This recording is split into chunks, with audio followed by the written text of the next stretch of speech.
Hi, I'm Gabrielle Aplin and this is BIMM Quick Ones.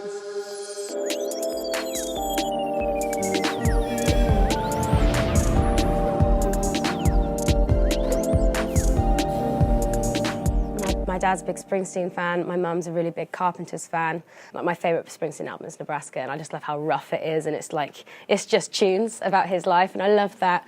I'm a huge Joni Mitchell fan. And as well, like, I grew up listening to the radio in the 90s, so like cheesy pop, I love it.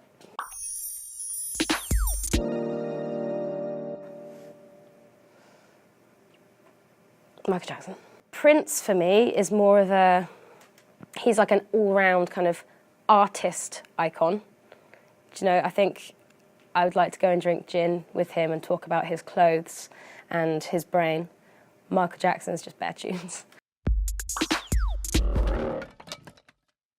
From friends, things that happen to them, maybe something I've read, a character in a book, like could be anything. And I do think that as artists are starting to really make a point again, which I think is great, because it's nice to hear an opinion and a thought from someone that isn't in charge or isn't a man in a suit.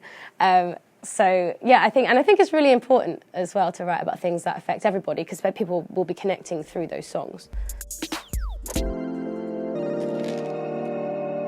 Nothing Compares. Probably Nothing Compares by Prince, but covered by Sinead O'Connor, obviously. And that's so good because no one knows it's Prince. When I saw that video on TV, and I think I must have been like 2 or 3, you know, when you have these really like weird, like quick memories. And I just remember like seeing the video of like the black backdrop and Sinead with a cool buzz cut, and she had just singing it and me being like, wow. I kind of feel like I've been on both sides of the fence, and I've been signed to a major label and I've done albums with them, and I've also made and released music all by myself. And a lot of the challenges that come from working, you know, independently can also become those benefits. So, for example, on a major label, the amount of funding, you know, being able to go, I need an orchestra, and then go, okay, and you don't really have that all the time when you're an independent artist, but that also makes you kind of push boundaries and go, okay, how am I going to make this happen? I've actually I've been so happy for the results. So, yeah, I think there are benefits from challenges. What app do I wish it? Oh, so many. My friend came up with one the other day. I think he may have sorted out like trying to even find a website for this so he could like register the domain and stuff, because he was like, this is genius. So there's an app that already exists called, I think it's called Sleep Cycle, and it wakes you up to the closest time that you need to wake up so you're not feeling groggy. But how about one when you're on a train and you're so tired you need to sleep, but you also have a stop that isn't where the train terminates, and it wakes you up for your stop.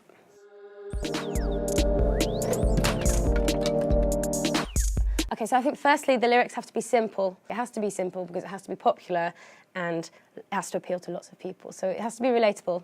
So a really easy, relatable lyric. A melody that's like, you've kind of heard it before, but you actually haven't heard it before. So a really relatable, memorable melody. And, what would the third thing be? My favourite songs from like 2017 was Don't Kill My Vibe by Sigrid, and I just thought it was so cool. And it was like, oh, Don't Kill My Vibe, that's genius. Like, that's so easy, and no one thought of it. And the melody was amazing. And what I really loved about it was that it wasn't arrogant as well. It was so real and natural. And I went to go and see her at The Great Escape, actually, and she's just in the arches, and she's just there, like, singing it. She's got no makeup on, and she just walks on in her jeans. And, like, it's just, that's what it should be, I think. It's just really natural and effortless. I think the most important thing is to know what you are and know what you're doing, and not kind of be deterred or kind of pulled towards what everyone else is doing, because then you just end up with everybody doing the same thing, and it's a competition between who can do that one thing the best. So I think that would be my number one piece of advice. And also, I think it's meant to go like this. It's not meant to be like, whoa, yay. You know, it's going to be a bit like that, and I think that's good for creating. If imagine if it was just great all the time. Like your music would be shit, you know. So I think when it goes a bit down here and you've got to go a bit up a bit, that's really, really valuable as well.